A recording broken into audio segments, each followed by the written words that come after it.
हम reserves and provisions के question answers पढ़ रहे हैं। Let start. पहला question, state types of reserve. तो रिजर्व्स के दो टाइप होते हैं, एक रेवेन्यू रिजर्व और एक कैपिटल रिजर्व। और रेवेन्यू रिजर्व के अंदर तीन आते हैं। रिजर्व्स पहले दो पार्ट्स में डिवाइड होते हैं। रेवेन्यू रिजर्व्स जो रेवेन्यू प्रॉफिट्स में से क्रिएट होते हैं, और एक कैपिटल रिजर्व जो कैपिटल प्रॉफिट्स में से क्रिएट होते हैं। रेवेन्यू रिजर्व्स फर्दर तीन तरीके के होते हैं, जनरल रिजर्व, स्पेसिफिक रिजर्व और सीक्रेट रिजर्व। Reserve fund. अब generally amount of general reserve remains in the business as working capital. जो हम रेवेन्यू रिजर्व्स क्रिएट करते हैं वो हम बिजनेस में ही जनरली यूज करते हैं, strength in the financial position of business. ये एक फैक्ट है, एज अ वर्किंग कैपिटल से यूज किया जाता है। But when amount of general reserve is invested outside the business, it is known as a reserve fund, जिसको हम specific reserve भी कहते हैं। रिजर्व फंड को हम स्पेसिफिक रिजर्व भी कहते हैं। Such investments are made in securities which can be easily converted into cash. मैं आपको इसका एग्जांपल देता हूँ। मान लीजिए हमारी एक प्लांट एंड मशीनरी है, ये मुझे पता है 5 साल के बाद 1 करोड़ रुपए का रिप्लेसमेंट का खर्चा है। तो अब 5 साल बाद हमारे पास 1 करोड़ रुपए होंगे भी, तो भी एक साथ अचानक 1 करोड़ दे देंगे तो लिक्विडिटी का प्रॉब्लम हो सकता है। तो हम क्या करते हैं, हर साल प्रॉफिट्स में से 20-20 लाख रुपए रखेंगे साइड में और उसे इन्वेस्ट कर देंगे गवर्नमेंट सिक्योरिटीज में। तो 5 साल में 1 करोड़ हो जाएगा। और 5 साल, 5वें साल जब हमें रिप्लेसमेंट करना होगा तो 1 करोड़ की इन्वेस्टमेंट बेचकर हम लोग न्यू मशीनरी खरीद लेंगे। तो उसे हम कहते हैं रिजर्व फंड। मतलब जब general reserve outside business invest होता है तो उसे हम रिजर्व फंड कहते हैं या स्पेसिफिक रिजर्व कहते हैं। What is secret reserve? This reserve is created without specifically showing it in profit and loss account. इससे प्रॉफिट एंड लॉस अकाउंट में बताया नहीं जाता है। Reserve kept for the purpose for strengthening financial position of the business is known as secret reserve. मैं आपको इसका एक इलस्ट्रेशन देता हूँ। एक लग्जरी ऑटो का केस है जहां पर वो उसने 10,000 कार बेची ईयर 1 में, और 2% कार रिपेयर वारंटी में आती हैं, ये उनका अनुमान होता है। और $1,000 पर उन रिपेयर जो है साल का उनका कॉस्ट होता है। तो नॉर्मली वारंटीज के लिए कितना खर्चा होगा नेक्स्ट ईयर? इस साल 10,000 कार्स बेची तो 10,000 का 2%, और $1,000 एक कार पे खर्चा होता है, तो $2 लाख का खर्चा होता है। पर उन्होंने ये जो रिप्लेसमेंट और ये जो वारंटी प्रोविजंस हैं, वो 2% की जगह उन्होंने 4% क्रिएट कर दिया। तो नेक्स्ट ईयर खर्चा होने वाला है $2 लाख, पर उसने प्रोविजन किया $4 लाख का, खर्चा ज्यादा दिखा दिया। राइट? तो एक सीक्रेट रिजर्व क्रिएट हो गया। मान लीजिए ईयर 2 में इकोनॉमिक स्लो डाउन हो गया, या जैसे कोरोना आ गया, सेल्स गिर गई। अब डिविडेंड मेंटेन करना है, पैसे कहाँ से आएंगे? तो वो जो हमने $2 लाख का एक्स्ट्रा रिजर्व रखा था वो हमने फिर ईयर 2 में यूज कर दिया, रिवर्स कर दिया कि हमारे को इतना खर्चा नहीं हुआ, वारंटीज में बच गया है तो उसे हम रीयूज कर रहे हैं। राइट? तो ये चीज होती है सीक्रेट रिजर्व क्रिएट करना। Correct? Which reserve is use to write off losses on sale of fixed assets? तो उसका आंसर है capital reserve is use to write off losses on sale of fixed assets. Four illustrations of capital reserve. Following are the illustrations. Capital reserves actually capital profits में से होते हैं, जो routine business activities नहीं है, जैसे cell of fixed assets. आप बार बार थोड़ी फिक्स्ड एसेट सेल करेंगे, आप तो गुड सेल करते हो। पर मान लीजिए आप फिक्स्ड एसेट सेल कर रहे हो या इन्वेस्टमेंट सेल कर रहे हो, उस पर प्रॉफिट हो रहा है, तो वो कैपिटल प्रॉफिट है, और कैपिटल प्रॉफिट कैपिटल रिजर्व में जाता है। Revaluation of fixed assets. मान लीजिए आपने एक फिक्स्ड एसेट खरीदा, एक आपने लैंड एंड बिल्डिंग खरीदी, आज से 10 साल पहले वो 10 लाख की थी, 10 साल के बाद अब वो 50 लाख की हो गई है इन्फ्लेशन के कारण। तो उसको रिवैल्यू करना। एडमिशन, रिटायरमेंट, डेथ में रिवैल्यूएशन ऑफ फिक्स्ड एसेट्स होता है, जो आप 12th स्टैंडर्ड में पढ़ेंगे। तो प्रॉफिट ऑन रिवैल्यूएशन भी कैपिटल रिजर्व होता है। Profit prior to incorporation of company, आप एसपीसीसी में पढ़ोगे। राइट?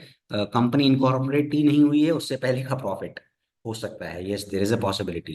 तो profit prior to incorporation is a capital profit and it is transfer to capital reserve, that's a source illustration sort of.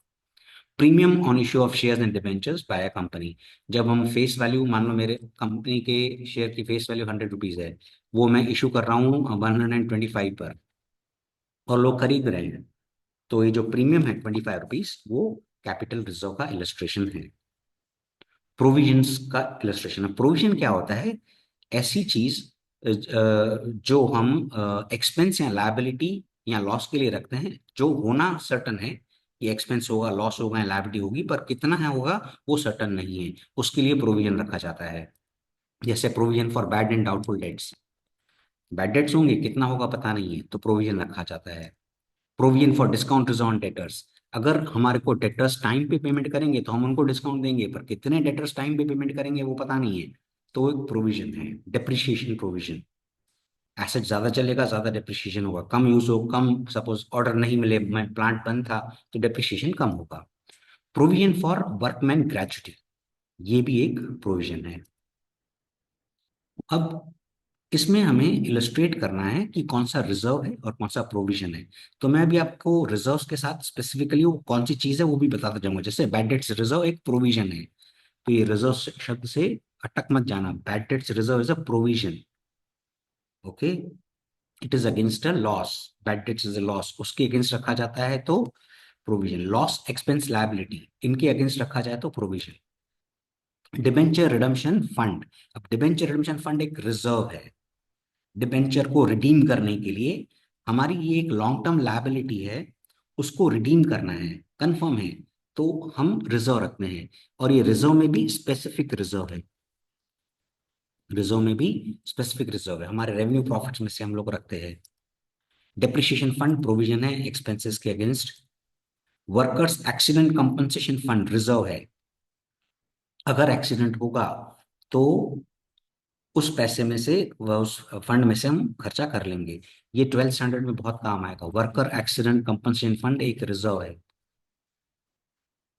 Discount reserve on debtors, discount reserve on debtors provision है। Bad debts, discount, depreciation, ये provisions हैं। Okay. Dividend equalisation fund ये reserve है और ये specific reserve है, dividends को equalise करने के लिए हम लोग रिजर्व रखते हैं। कैपिटल रिजर्व रिजर्व है, फ्रॉम कैपिटल प्रॉफिट रखा जाता है। Workers profit sharing fund, profit sharing fund P से शुरू होता है, प्रोविजन पी से शुरू होता है, याद रखना। राइट, ये भी 12th स्टैंडर्ड में बहुत काम आएगा। Profit sharing fund is a provision. General reserve reserve है। राइट, कैपिटल रिडम्पशन रिजर्व भी रिजर्व है और ये स्पेसिफिक रिजर्व है। Next, what is provision? Provision means an amount transferred from profit and loss account. अब प्रोविजन हमेशा profit and loss account से create होता है टू पे liability, expense or loss which is certain but amount of which is not certain। Confirm है liability होगी, expense होगा या लॉस होगा, पर कितना होगा वो सर्टन नहीं है, उसके लिए हम प्रोविजन रखते हैं। ये एग्जांपल्स हैं। प्रोविजन फॉर डेप्रिसिएशन, अब देखो प्रोविजन हमेशा पी से शुरू होगा। Provision for bad dates provision, provision for taxation, provident fund, provident fund भी एक्चुअली प्रोविजन है, ये लॉन्ग टर्म प्रोविजन है। पेंशन फंड देखो पी से शुरू हो रहा है। Workers profit sharing fund P से शुरू हो रहा है। तो प्रोविजंस मोस्ट ऑफ पी से शुरू होते हैं। Provision for voluntary retirement scheme, तो ये सारे प्रोविजंस हैं। अब उनकी कैरेक्टरिस्टिक्स क्या हैं प्रोविजन के? Following are the characteristics of provision. It is appropriated for some specific purpose, जैसे स्पेसिफिक रिजर्व होता है ना, वैसे प्रोविजन भी स्पेसिफिक पर्पस के लिए ही रखा जाता है। It is appropriated for probable expense or losses or liability for which amount cannot be determined accurately। Amount का determination accurately नहीं कर सकते, इसीलिए प्रोविजन रखा जाता है। Provision is appropriated from profit and loss account, ये मोस्ट इंपॉर्टेंट है कि प्रोविजन कहाँ से क्रिएट होता है। प्रोविजन प्रॉफिट एंड लॉस से क्रिएट होता है। फिर उसके example, bad debts reserve, provision for tax, provident fund are examples of provisions. What is importance of provision, ये क्वेश्चन 4 में भी है और सेम क्वेश्चन 5 में भी है। Clarify the importance of provision, तो मैंने एक ही बार लिखा है। Following are the importance of provision. Provision is made to prevent impact of loss due to particular transaction on the financial performance in future. अब इम्पैक्ट को मतलब कम करता है, जैसे अचानक पैसे डूबना शुरू हो गए, डेटर्स ने पैसे खा गए, तो हमारे पास बीडीआर पड़ा होगा ना, तो हमारे को लॉस का इम्पैक्ट कम होगा। Assumption of going concern and prudence can be followed by making provisions। Most important, ये MCQ है कि going concern concept और prudence concept provisions फॉलो करता है। Known liability for of future can be spread evenly। पता है future में liability है, उसको हम spread out करते हैं इन वेरियस ईयर्स। 5 साल के बाद है तो 5 साल, हर साल एक एक साल अपन लायबिलिटी का उसको भार देते हैं, मतलब like we can spread in 5 years। Risk of capital being wiped off is reduced. अब इसमें से याद रखना गोइंग कंसर्न और प्रूडेंस कॉन्सेप्ट प्रोविजंस के कारण बन आते हैं। Meaning of reserve an amount appropriate out of profit to increase financial soundness. तो रिजर्व्स में आता है तो याद रहे इंक्रीज फाइनेंशियल साउंडनेस और to meet contingent losses. Contingent losses को बेयर करने के लिए, फाइनेंशियल साउंडनेस को इंक्रीज करने के लिए रिजर्व बनाए जाते हैं। Reserves profit and loss appropriation में से बनते हैं, ये मोस्ट इंपॉर्टेंट बनना है। Reserves may be created for specific purpose और for the solvency of reserve. Reserve specific purpose के लिए भी हो सकते हैं, सॉल्वेंसी के लिए भी हो सकते हैं। General reserve, dividend equalisation fund, worker accident compensation fund, debenture redemption reserve या debenture redemption fund, investment fluctuation reserve या investment fluctuation fund, capital redemption reserve, ये उनके एग्जाम्पल्स हैं।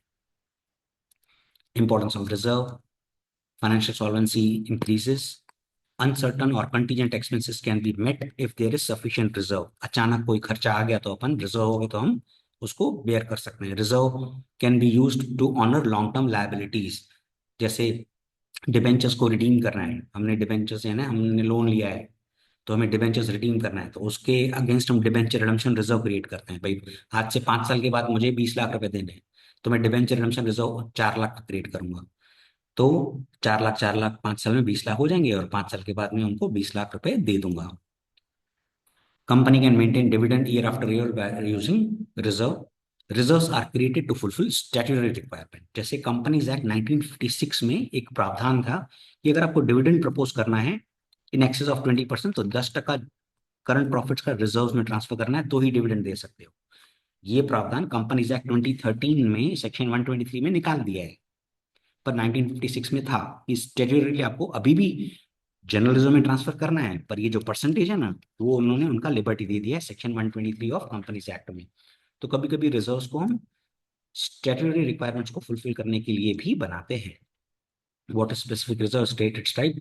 Revenue reserves created out of profit and loss appropriation. Specific reserve भी कहां से बनता है, प्रॉफिट एंड लॉस एप्रोप्रिएशन से, स्पेसिफिक पर्पस के लिए बनता है। To distribute dividend to share holders तो डिविडेंड इक्वलाइजेशन फंड बनता है। रिडम्पशन ऑफ डिबेंचर्स तो डिबेंचर रिडम्पशन रिजर्व बनता है। Compensate loss against probable decrease in the value of investment तो इन्वेस्टमेंट फ्लक्चुएशन फंड बनता है। To pay compensation at the time of accident to the workers तो workers accident compensation fund बनता है। तो distribute dividend के लिए dividend equalisation fund, redemption debentures के लिए debenture redemption reserve, compensate loss के लिए इन्वेस्ट अगेंस्ट इन्वेस्टमेंट तो इन्वेस्टमेंट फ्लक्चुएशन फंड। ये सारे स्पेसिफिक रिजर्व हैं। जो अपन एक पॉइंट की थी ना 10 पॉइंट्स, उसमें से वो भी आता है। Specific reserve is used for the same purpose for which it is created. तो स्पेसिफिक पर्पस, जिस पर्पस के लिए रिजर्व जिस पर्पस के लिए बनाया जाता है उसी के लिए यूज किया जाता है, और जब वो पर्पस पूरा हो जाता है तो उसे जनरल रिजर्व में ट्रांसफर किया जाता है। ये रूल है, याद रहे। जब स्पेसिफिक रिजर्व का स्पेसिफिक जो पर्पस है जिसके लिए रिजर्व क्रिएट किया गया है वो अगर खत्म हो गया है तो उसे जनरल रिजर्व में ट्रांसफर किया जाता है। तो ये टाइप्स तो ये मैंने बता दिए, dividend equalisation fund, debenture redemption reserve, investment fluctuation fund, worker accident fund, sinking fund. How is secret reserve created, most important. Secret reserve can be created from following. पहला, by providing more depreciation than required. ज्यादा depreciation दिखा दो। Under valuing closing stock को कम दिखाओ। Providing more for bad debts reserve and contingency reserve, जैसे वो मैंने आपको वारंटीज वाला एग्जांपल दिया था। By recording capital expenditure in profit and loss account, ये गलत है एक्चुअली, करना नहीं चाहिए, पर अगर कोई करता है तो ऐसे सीक्रेट रिजर्व क्रिएट हो सकता है। By showing contingent liability as an actual liability. Contingent liability ऐसी लायबिलिटी होती है जो हो भी सकती है और नहीं भी हो सकती है, पर उसको अपन एक्चुअल लायबिलिटी दिखा दें तो वो जो होता है उसको हम सीक्रेट रिजर्व कहते हैं। By showing more expenses than actual. Generally secret reserve can not be created except certain exceptions. What is capital reserve? Stated uses to reserve which is created for capital profit and cannot be used for distribution of dividend is known as capital reserve. Capital reserve can be used for the following purpose: to write off loss on sale of fixed assets. Loss on sale of fixed assets को write off करने के लिए capital reserve use होता है. Write off intangible assets like goodwill, fictitious assets, preliminary expense, debenture discount. For distribution of bonus shares, if there is provision in the article of association, bonus shares दे सकते हैं, right? Dividend नहीं दे सकते हैं, ध्यान रखना। MCQs, general reserve is created by debiting profit loss appropriation. General reserve appropriation, provisions होगा तो profit and loss account, provision is created from profit and loss account. Dash account shows that the reserve are invested outside the business reserve fund. Dash balance is generally not use for distribution of dividend. अब देखिए, ये reserve है, ये भी reserve है, ये भी reserve है, ये तो यूज ही नहीं हो सकता प्रोविजन तो। पर इनमें से भी कैपिटल रिजर्व यूज नहीं होगा, प्रोविजन भी यूज नहीं होता है, पर प्रोविजन रिजर्व ही नहीं है।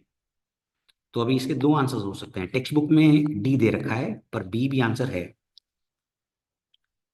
Dash is not advisable to create for business secret reserve.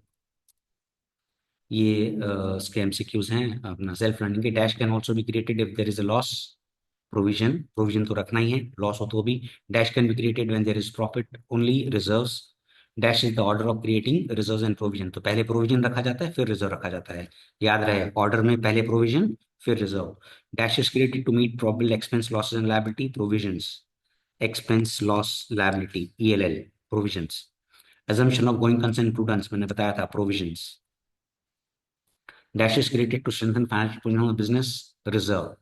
Generally dash can be use for distribution for dividend, तो जनरल रिजर्व डिविडेंड डिस्ट्रीब्यूशन में काम आ सकता है। Dash can be created by under valuing closing stock, secret reserve.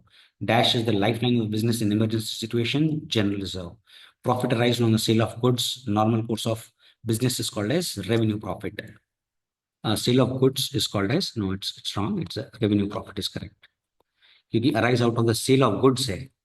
Normal course of the business activities called as revenue profit, ये incorrect है, ये वो तो सेल ऑफ एसेट में यूज होता है। डिफरेंस, जर्नलिज्म का पर्पस होता है इंक्रीज फाइनेंशियल साउंडनेस, प्रोविजन का पर्पस होता है टू मीट द लॉस। फिर उसका एक एग्जाम्पल दे दिया। Created, most important, profit loss appropriation से क्रिएट होता है, ये प्रॉफिट एंड लॉस से क्रिएट होता है। वॉलंटरी है, transfer two is voluntary and amount is appropriate only in case of profit. Journalism में प्रॉफिट होगा तो ही डालोगे पैसे, वरना नहीं डालोगे। प्रोविजन तो डालना ही पड़ता है, लॉस हो तो भी, ऐसा एमसीक्यू में पढ़ा था। Use, it can be use for any purpose, it can be used only for the purpose for which it is created. Most important question है, ये आता है ये एग्जाम में। Investments, general reserve can be invested in और outside the business. In the business है तो working capital, outside the business है तो वो रिजर्व फंड बन जाता है, specific reserve. Provision can not be invested in the business और आउटसाइड बिजनेस, तो प्रोविजन को तो इन्वेस्ट ही नहीं कर सकते हैं। Dividend, it can be use for distribution of dividend, provisions can not be use for distribution of dividend. ये रिजर्व्स एंड सरप्लसेस में दिखाया जाता है और ये प्रोविजंस में दिखाया जाता है, या तो एसेट्स में से, स्पेसिफिक एसेट में से माइनस होता है। अब ये है जनरल रिजर्व और कैपिटल रिजर्व का डिफरेंस। पहला प्रॉफिट लॉस एप्रोप्रिएशन से बनता है, ये कैपिटल प्रॉफिट्स में से बनता है।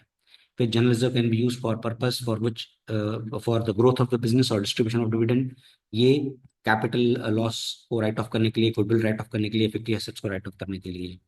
Dividend, general reserve can be used for distribution of dividend, capital reserve cannot be used. Dividend can be paid out of capital profits only under specific cases and under certain circumstances.